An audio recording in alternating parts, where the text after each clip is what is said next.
Hello and welcome to IASPrimers. My name is Shubhashish and you're watching today's daily news analysis. Now, as always, I have questions for mains answer writing practice, which you can get them evaluated for free. So you can get a feedback from me on my WhatsApp and Telegram. In fact, I'm getting around 7 to 10 answers on a daily basis on my both these accounts. So you too can benefit out of it. Now this newspaper is quite interesting. We had a lot of themes. I'm sharing two questions today for mains answer writing. So one is this and other is on Narayan Guru. So I'm asking a question on that. But look at the topics today. So one is about the urban reforms, use of information technology and how it can lead to urban reforms. The new news actually, it was only in the opinion section. Then the UNSC reforms. And this one was just a statement by the Central Board of Direct Taxes, but it is touching upon a very, very important aspect, that is tax to GDP ratio. So what needs to be done to promote the tax to GDP ratio? That is, as the GDP increases, so the tax revenue also increases. So we get facts over here, but we can extrapolate this and work for the mains perspective, right? So you must know well about this. Now moving on to the first topic, which also has the mains based question. So Supreme Court tells two states, that is Himachal Pradesh and Uttarakhand, that they must act against communal hate. So there were three meetings that took place. One in Uttarakhand, there was a Dharam Sansad that had taken place in Roorkee on Wednesday. And then there was a summit that took place in Himachal Pradesh, April 17 to April 19. So here, communal statements were made by the speaker, and obviously the lawyers went to the Supreme Court. They complained at the Supreme Court. See, the state is allowing all these activities to take place, or the executive is allowing this. So naturally, the Supreme Court is saying that this is not done. It is telling the government that they must act against communal hate. Okay. And they have sought answers or sought reply from the chief secretaries, the home secretaries and the police in these states to stop hate crimes. Right. So it is taking actions against the senior most bureaucrats plus the police, and it is asking them questions as to what are you doing to stop this situation. Now look here. One is, just have a clean slate now. One is the concept of freedom of speech and expression that the Constitution guarantees us. It comes under Article 90. But it is a qualified right. It is not an absolute right. It comes with reasonable restrictions. And one of the restrictions is hate speech. Right? One of this thing is hate speech, or any of other statements also, like something that creates insensitivity amongst the religions or tensions among the different communities, or instigates violence, anything. Right, so it doesn't cover the hate speech. I mean, it is a reasonable restriction. So one is that. One is the concept of reasonable restriction that we can look into, which this question today focuses upon. The other thing is, act against communal hate. What corrective measures is the state taking? So naturally, what preventive steps should the state take to avoid such situations of hate speech? More of these incidents are taking place about hate speech. Prominent politicians, prominent journalists, including one of this, when this TV channels said something very, very bad about the communal aspect. So he was instigating very famous news TV channel. Okay. So what steps have to be taken? And here, now read this. We want to see you take corrective measures. These events do not take place overnight. These events, now again, this again means two things, could mean two things. One is the event that of this meeting that took place where the speakers said something bad. So this must have required certain planning. It couldn't have been overnight. The executive must have been aware of this thing. So that is one dimension. Other thing is, these speeches that take place of this communal incitement, this again does not take place overnight. So something long term is brewing, something is taking place or simmering, the tension is simmering, and we need to address this situation. I am thinking from the perspective of this exam right now. Okay. So these are the two things. Now you can read the question. What do you understand by the concept of freedom of speech and expression, and does it cover hate speech also? Now here do one thing.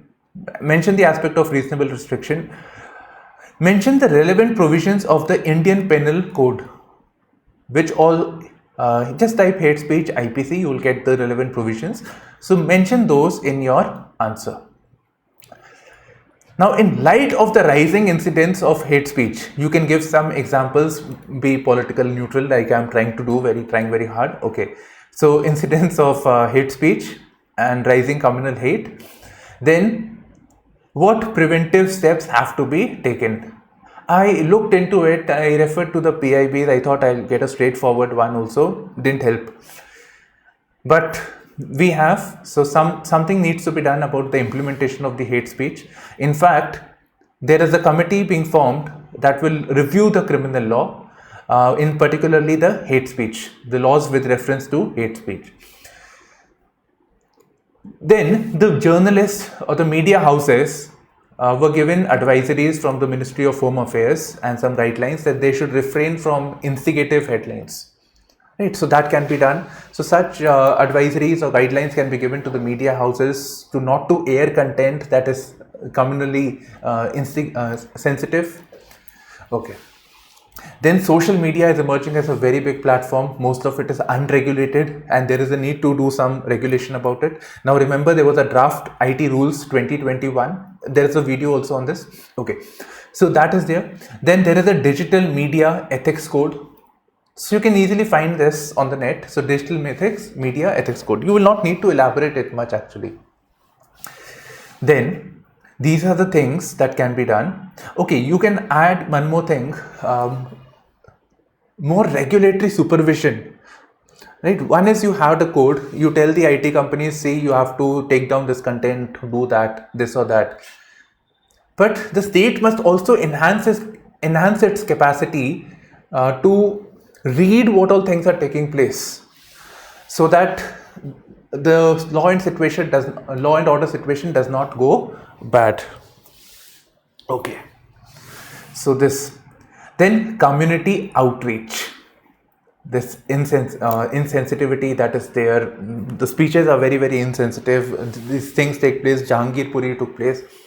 So community outreach has to be taking place. This messaging, the propaganda that is taking place one against the other, that has to stop.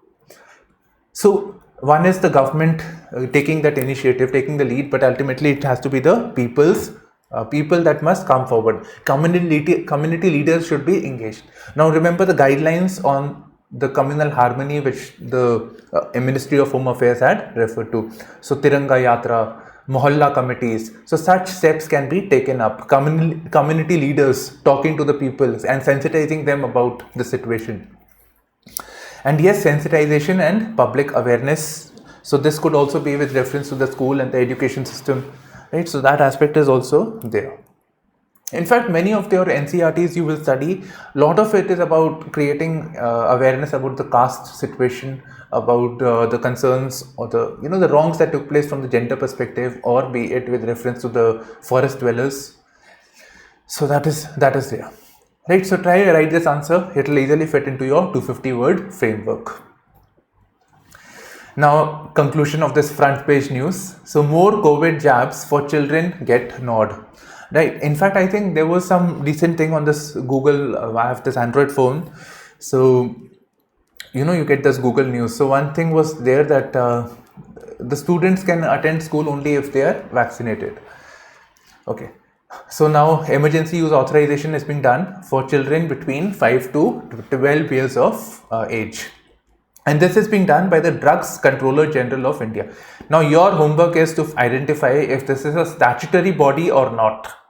Right? So you do.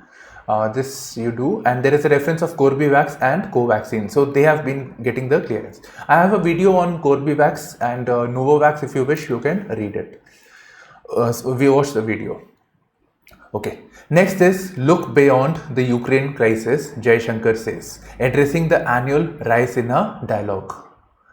Right. So all these Western people, the foreign leaders are coming to a country and they are talking about the Ukraine issue. So it says that beyond this also there is a world. The External Affairs Minister is saying there is the issue of pandemic. There is violence that is taking place. So a lot of other things are also there in the world, and look beyond the Ukraine crisis. That is there. Okay. Now what I find very interesting is that Raisina Dialogue is important for your prelims. So what is this Raisina Dialogue? That you should know. Now this Raisina is, forget Raisina, this dialogue that is there, it is inspired from a meeting that takes place which is known as the Shangri-La Dialogue. So this now you have to read. So Shangri-La Dialogue. So Shangri-La Dialogue is a meeting that took place in the Hotel Shangri-La, I think it's in Singapore, where the world leaders come and they talk about the defense situation. So they release their white paper on the defense aspect. What are the defense strategies, foreign policy, whatever, from the perspective of defense. So on the same lines, India has also initiated its Raisina Dialogue. But it is not just limited to the defense, it is looking into other aspects also. And it is a multilateral forum initiated by the Ministry of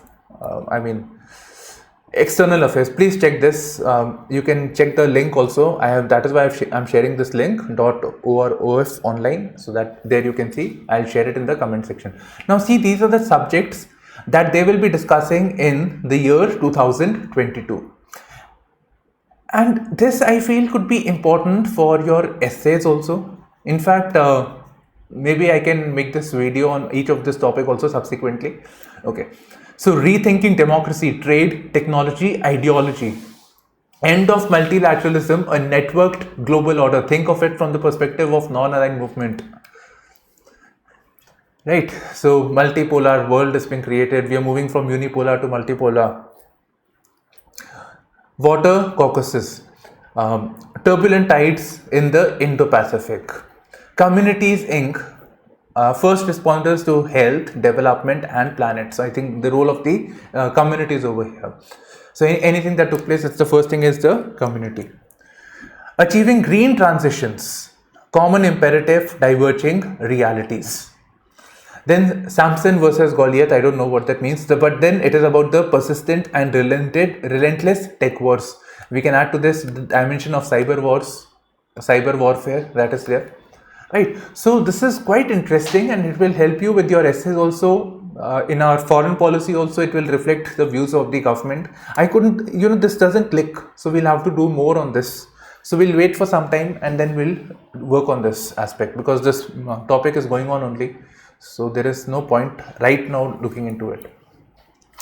But otherwise we can work on it. It's not just that we will not know what is specifically talked about, but these are very generic topics. Okay, Raisina. What does this Raisina means?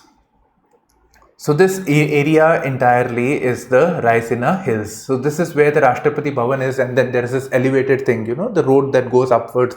And here I think it's the India Gate region. That road where the parade etc. takes place. Okay.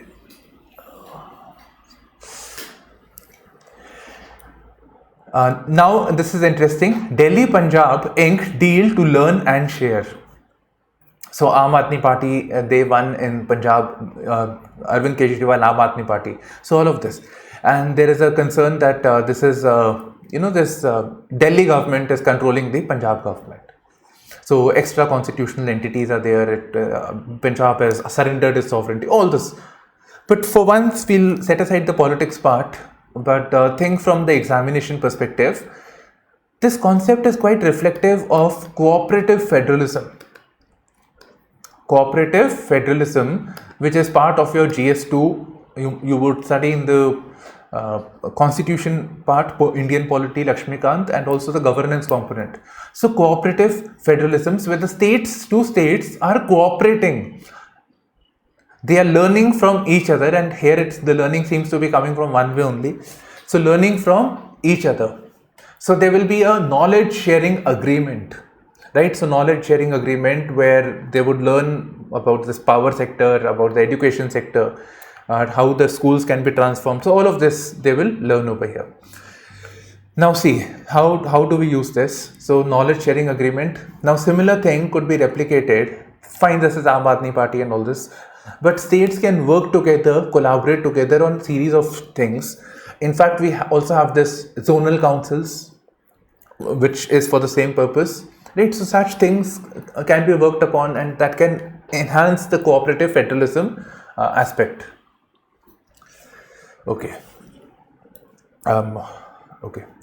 Punjab sees increase in private wheat purchase. Okay, very good. We don't have to go beyond this. Farmers say that they have not received much financial benefits. The private sector was buying at the MSP only. Now, I want to introduce a new concept over here. You know, there was a committee that was formed known as the Shanta Kumar Committee, which was to look into the issue of the MSP. Then it was to look into the issue of the procurement that takes place by the Food Corporation of India. So some reforms were to be taking place, especially with reference to the purchase from the farmers and then selling it to the end consumer. So what the Shanta Kumar Committee had said was that the Food Corporation of India was dominant on this Punjab, Haryana, some parts of Rajasthan, Uttar Pradesh, this belt over here. This led to the Green Revolution. But these states have now prospered. There is adequate markets. There is adequate development that has taken place. Now the Food Corporation of India must look into other areas. In fact, one of the problems with this Food Corporation of India purchasing is they're purchasing paddy, rice. So rice is being cultivated, this place is arid. So, you know, this groundwater irrigation is being done. So ultimately, the groundwater depletion is taking place. Then now we have water with this traces of heavy metals. So more cancer incidents. So this is not good. So ultimately, he said that the Food Corporation of India should go into other parts of the country where there is lack of development and the markets are not yet well developed. So FCI must move from this to move towards the east. And this is also part of India's initiative of bringing Green Revolution to Eastern India. Okay. I'm being ambushed by the mosquitoes actually. Indian is the only caste, right? So this the Prime Minister says, and good statement, but it is actually more important is the Shivagiri pilgrimage and the Shri Narayan Guru, because this statement, in fact, when I was reading the statement itself, Shri Narayan Guru came to my mind, the only caste, because he said that there is only one caste, one religion, one God, and that is humanity. So everybody is one. So there was this, you would read about him in the modern history component with reference to, he was from the lower caste actually, and ultimately he rose in fame, and he said there should not be this distinction based on caste, religion, etc. Everybody is one, right? So there everybody is one over here. Okay, so this is there. Then the Shivagiri pilgrimage, this is associated with the Shivagiri Mutt that is there in Kerala, and it is here where the Samadhi of Shri Narayan Guru is there, and this takes place from December 30th. So it's a 3-day summit, 3-day thing, and starts from December 30th over here. Okay, so we have Shivagiri pilgrimage and the golden jubilee of the Brahma Vidyalaya. So these are things that you must keep in mind. Now moving to the mains based question. So discuss the role and contributions of Shri Narayan Guru towards the Indian national movement. Now, if we read about Shri Narayan Guru, it will be more about social reforms. In fact, I've shared you a link. It is from Insights on India, that answer writing website. You will be referred to that link, and it has this compilation of notes about Shri Narayan Guru. So in very brief, which is taken from the PIB actually. Okay, and there the question is about social reforms. So that is very easy. Social reforms, what did he do? You will get it straightforward. I am saying, and this is how the UPSC would frame, it would link that how did his efforts lead to the unification of the country, or how did it lead to the contributed towards the Indian national movement. So the political dimension of his activity. Right. So all you have to do is you have to bring out the aspect of the spiritual dimension to our patriotism that Prime Minister has said. So it will be great to include it in the conclusion part. But what you can say is that this led to the unification of the country. That was one of the problems. India was a divided house. The British was using the policy of divide and rule. The people were fighting amongst themselves. So he realized that unification is very, very important. He paved way for the unity. Then he worked upon the various issues of cleanliness and other reforms that must take place over here. Very distracted actually. Okay, cleanliness, serving the poor, downtrodden and backwards, giving them rights. Now here you can also quote Mahatma Gandhi, who said that the Indian problem was the British was ruling over India, and the Indian problem was not a political one, but it was a social one. It was not the exact quote of his, but it was a social problem and not a political one. Social means that India was a divided house by itself. And we had become backwards because of all the social restrictions that were there. Be it the non-participation of the women, right? So patriarchy, be it on the issue of caste, the backwardness that are taking place, the restrictions on trade, that you cannot go beyond the Munja grass, so the Arab, beyond the Pakistan region, so where the Munja grass grows, or you cannot go via the sea. If you do, you will be polluted. So all that things had ultimately led to the backwardness. So if we were united, if we were aware of all this, if we were conscious about our nationalism, we will easily get independent. So that is what Mahatma Gandhi had said. So you can link the social aspect over here to the political dimension. This is interesting. Interestingly, it was not there in I didn't find it in the news also. Okay. So this is the title is Unsplintered Nerve Center, something like that. Okay, so I'm taking this, and there was one more opinion that was about Mission Udya, right? So there was a scheme which I have not covered, but I'm doing this. The paper would have been very lengthy otherwise.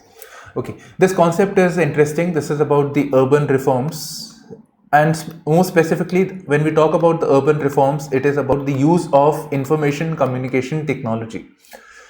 More specifically, as the Ministry of Housing and Urban Affairs says, it is about the deployment of the integrated command control centers. Integrated command control centers, ICC. Okay, so use of IT basically, and how IT can help us in reforming the urban landscape. And it says that this is a part of a centrally sponsored scheme, that is states and the center will cooperate. Other thing is central sector scheme. So this is a centrally sponsored scheme. In fact, the local bodies is a state subject, so it has to be that way. Okay, so it is a centrally sponsored scheme under which about 80 cities are deploying this ICC, Integrated Command Control Center. So what is this and how will it help? So you don't be restricted to this. Think about it from the perspective of ICT also. You see this place, this thing, room type of thing, looks more like a TV, Hollywood TV, or a modern day sci-fi movie. Okay, so if you can see there is some CCTV footage, some data that is coming from the screen. It looks more like a command center, right? So it will have, first of all, this is different. I mean, it's the same thing over here. I'm just using my own this thing. So there will be a hub. There will be some central place. where information would be relayed from various sensors. For example, CCTV cameras, or data from getting collected from the tolls, anything, right? So data would be collected from various sensors or edge devices, because these are on the edge, right? These are from the edge, these are away from the hub, and all the information will be relayed to a command center, which I am calling it as hub over here, right? So it will be here, and it is here that all the data is coming. Okay, so all this data, what will it provide ultimately? Okay, they will get real-time information about things, that this is happening, this is where traffic jam is taking place, this is where a crisis is taking place. So real-time information, that is great. But it will also help in reforming the urban landscape. It will allow predictive modeling. That is, before something takes place, based on the trends, we fine, this is the time where the traffic is there, so we would need a more highway, or we need to identify alternative routes. This is the way, a place where more housing societies are coming up, right? So before something takes place, based on the trends, based on the data, we do a predictive analysis and take corrective measures there and then. So it will lead to planned urbanization. Otherwise, whatever we are doing, it is about retrofitting. Some problem has taken place and then we take the corrective measures. So here predictive modeling will take place, right? So in that way it will be a great approach. Now for predictive modeling to take place, we need to use the tools of the fourth industrialization, that is use of artificial intelligence, big data analytics, right? This data all is big data, lot of data is coming, so big data analytics, Internet of Things, etc. So that capacity has to increase. Now what are the concerns? Actually, he's writing an opinion, there must be some concern associated over here. So one thing is that these are being implemented by special purpose vehicles, which is part of the companies, which is formed under the Companies Act. So every urban place where this is being implemented, that is via the special purpose vehicles. But such tasks are to be done by the urban local bodies, people who are elected. We vote, council elections takes place, we vote, and our representatives go and take policies. But all of this is being done by the special purpose vehicles. So it is undermining the democratic aspects about the functioning of these urban ecosystem. So that way there is a problem over here. Then there is a concern about underutilization. We have all the capacity, but we also need some sort of a manpower, some sort of a dedicated team that can look into identifying new domains where we can use this data. Right? So we have data, we have resources, but we don't know how to use it. So that is a problem. Then the third problem is funds. So funds is a problem. So most of these cities are struggling for funds to upgrade their basic infrastructure and services, and we are talking about something high-tech. Okay, so we are struggling with that. And if cities are choosing to build and sustain the systems out of their own revenue, we don't know if it is from their own revenue or is it being funded by the center or the states. So that is a problem. So ideally it should be from the state itself. They should be having that sort of revenue base that they can sustain those initiatives and take corrective measures. If they are to depend on the state itself, then what is the point? Then for funding also, so everything will be delayed. So predictive thing doesn't work over here. Okay, so that is a problem. Now we'll quickly cover some news. India's designation by the USCIRF, so which stands for United States Commission. So you can make out, right? US, that's why I highlighted this, underlined this. So United States, not UN. So United States International Religious Freedom. So this is a body that is constituted by the US Congress. So it is not a social, it's not an NGO or anything, but it is created by the Congress over here. And it has recommended, this is an agency of the US Congress, like in India also we have committees for various tasks, parliamentary committees, for there also they have this. So they have labeled India, they have recommended that India should be labeled as a country of particular concern. This recommendation has been made to the US government, so president basically, right? And it is up to the president if he wishes that India should be designated as a country of particular concern or not. Clear? So if it is done, we will fall into the countries like this: China, Egypt, Pakistan. So all these countries over here, and in the longer run, it's basically a system whereby which USA tries to ensure, or by creating a better world and ensuring that there is religious freedom and stability across the world over here. But it also amounts to interference, and US can use diplomacy or sanctions to course correct the other country. So this could be with reference to India also. This normally leads to tensions between USA and India. Okay. You don't have to really read this, the gist alone is sufficient. Okay, this I shared in the Telegram yesterday. This was again there in that Google thing. So this is from there was this data that was released by the Center for Monitoring Indian Economy, not government agency, but a private private initiative. So they had said that the economy is not able to create adequate jobs, and majority of the 90 crore workforce, it's about half plus, they have stopped looking for jobs because they are not getting jobs at all. So they are disappointed, and they are not looking for jobs over here. So thereby the labor force participation looks quite positive, because the labor force participation, or the periodic labor force survey which the NSO releases, according to this, the unemployment rate is improving, right? You can note down this thing, you can use it separately also. So the unemployment rate is improving. So it was at 6% and it has come down to 4.8%. So if the number decreases, it's a good thing. But periodic labor force survey depends on people who are unemployed divided by people who are looking for jobs. So if people are not looking for jobs, only, so they will not be part of this denominator,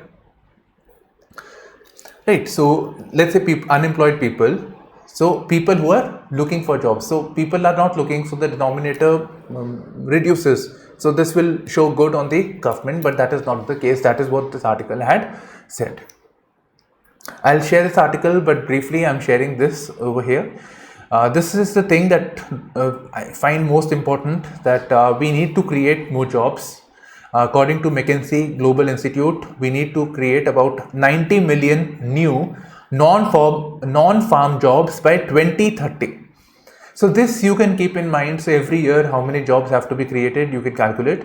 So, or you can just say that in 8 years we need to create so many jobs if we have to address the issue of unemployment, and we need a sustained annual GDP of 8 to 8.5%, which should increase because the pandemic had taken place, right? So that had led to the negative effect on the economy.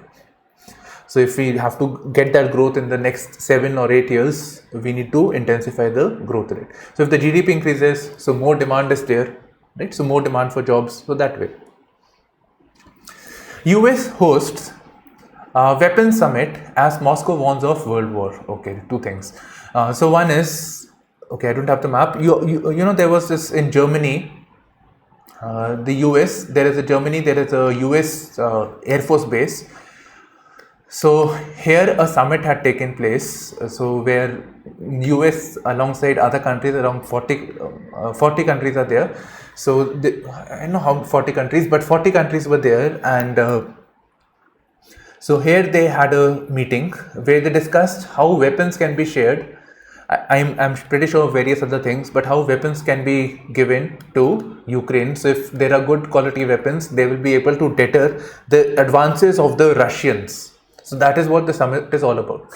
So we have now a revert from the foreign minister of Russia, Lavrov, who says that NATO in some way or the other is actually in a war with Russia.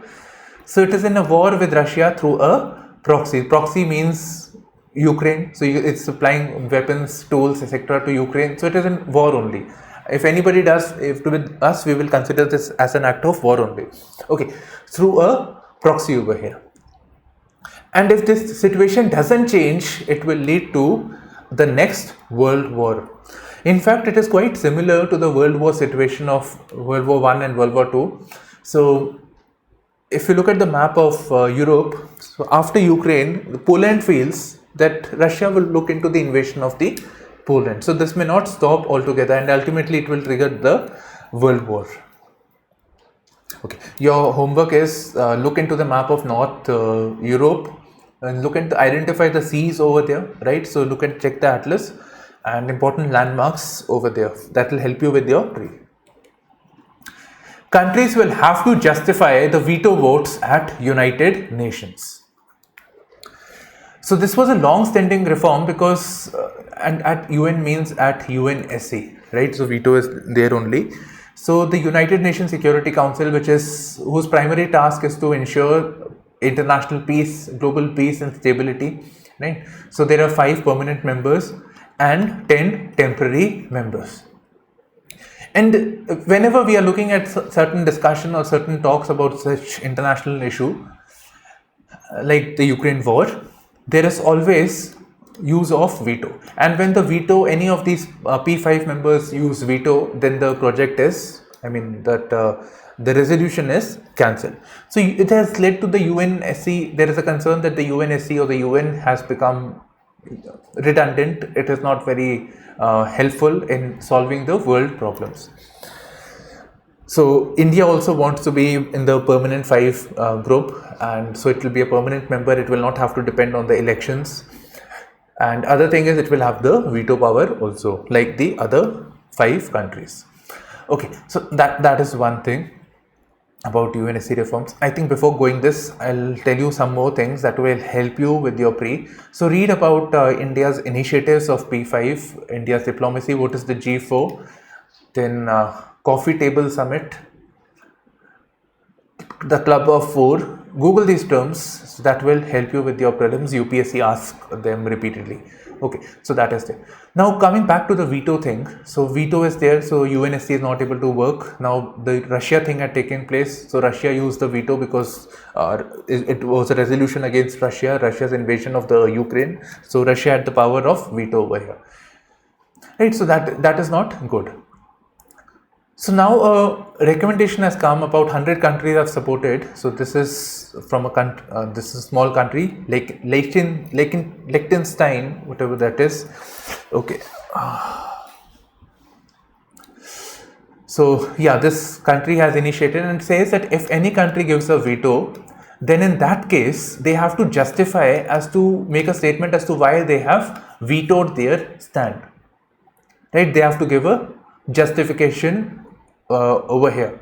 And in case the veto is done at the United Nations Security Council, then the UNG, United Nations General Assembly, the main body, should convene within 10 days and should hold a debate on the veto aspect. Right, so this will act as a deterrent over here. Now this proposal itself was rejected by Russia and China, who were among the sponsors though, so this has been rejected, and they feel that it will divide the UN further. It's up to their own agendas actually. Okay, China, India add coal plants as global capacity addition dips 13%. So the world is looking at how do we move away from the coal or thermal based power plants. Coal is very, very polluting, and remember I told you earlier also that as compared to the natural gas, the coal pollutes twice as much, and the Indian coal is all the more polluting, right? So there are different grades of coal also. So Indian coal is more polluting. Now when we are looking at the issue of the climate change, we want to reduce the emissions, and that case India and China are both adding coal power plants. So this has come from a report known as Global Energy Monitor, again important for your prelims, which conducts an annual survey of coal power and development. Now your homework is, and I'm pretty sure this is an NGO, your homework is not for profit organization, Identify the reports that this body releases. Now coming back to this climate change thing, as we all know, the Glasgow summit that had taken place, which had said that we need to intensify and we need to be carbon neutral by 2070, all of this, we need to reduce the emissions to keep the emissions below 1.5 degree Celsius of the pre-industrial level. So that is there. Now the Intergovernmental Panel on Climate Change is saying that we cannot add any more of these coal power plants. We cannot afford this anymore, because if we do this, we will miss out on the goal of restricting the climate increase to 1.5 degrees Celsius. Next article, Central Board of Direct Taxes aims to lift tax to GDP ratio to 15 to 20% from the current 12%. Okay. First of all, the Central Board of Direct Taxes, it is under Ministry of Finance, right? It is their domain. Then there is also a Central Board of Indirect Taxes. So if you get your selection and if you get IRS, so there are two Indian Revenue Services. One is for the direct taxes and other is for the indirect. That is the GST component. Okay, so this you get, okay, fine. Our present tax to GDP ratio is 12%, which is very less if we compare it with the OECD countries. But I personally feel that we are a very heavily taxed country because agriculture is not taxed. 50% of the workforce, fine, we ignore the 50% also, but there are various large and big farmers who are not taxed, right? So in that sense, we are decently taxed over here. Now OECD, it is around 25 to 40% is the tax to GDP ratio. So that means if the GDP increases, naturally if the income increases, so the taxes should also increase. But in our case, it is only 12%. And this indicates the ability of the state to generate revenue for any of this, for poverty eradication or redistribution of incomes, right? So for redistribution of income, so that aspect. Then what else? For creation of infrastructure for capital investments, for defense spending, for school education, whatever, right? So the state needs more tax revenue. Bulk of this is coming from the middle class taxpayers. That's a different story. That's a personal thing. Okay, right. So that is the thing. Okay. So now what needs to be done with reference to this? That this person doesn't say. But he does say that the indirect tax constitutes around 52%. So indirect tax, that is tax which everybody pays roughly 52% when we buy or sell something or we take a service. And the direct tax, that is taxes on one's income or corporate tax, that is around, that is less. Their aim is to increase this to 60%. Yeah, it is now 50%. So our aim is to look at 60% of tax contribution coming from direct taxes. Yes, right. So 60%, this has to increase. So this is again important because that would mean the rich, if direct taxes increases, so the rich are taxed more, and that is fine. So that is the concept of proportionate taxation. That is, the rich are taxed more and then the money is given over to the poorer people in some way or the other. So redistribution of income. When indirect taxes are high, indirect taxes everybody is paying. So everybody, when they are buying something, consuming something, everybody is paying. So that will not address the issue of inequality, but this will do. So in that way, that has to be done. Now, what can be done to address the issue of tax to GDP ratio? One thing that can be done, and there are basically two things that can be done. One is widening the tax base. That is, the taxpayers that are there, that this should increase. So more taxpayers are there, so tax to GDP ratio will naturally increase. So as I said earlier also, it's more of this middle class, middle income, salaried group that is paying the tax as compared to others. Okay, so that is there. Then the other thing is that you increase the tax rate. So income tax rate. So tax was being collected 20%, increase that to 30%. Naturally, tax to GDP ratio will increase. But now, interesting thing, when the tax rate increases, the tax base may come down. check Laffer curves on the net, right? Check this Laffer's curve. Okay, so when the tax rate, I mean, obviously it's a deterrent for tax base, so that thing keeps going on. And for improving the direct tax, there is the Direct Tax Commission, also known as the Shom Commission report. So direct tax code should be there, not commission, direct tax code, and that was also known as the Shom Committee report. Okay, so this concludes the session. So thank you for streaming in to IASPrimers with me, Shubhashish. Bye bye, take care, and all the best.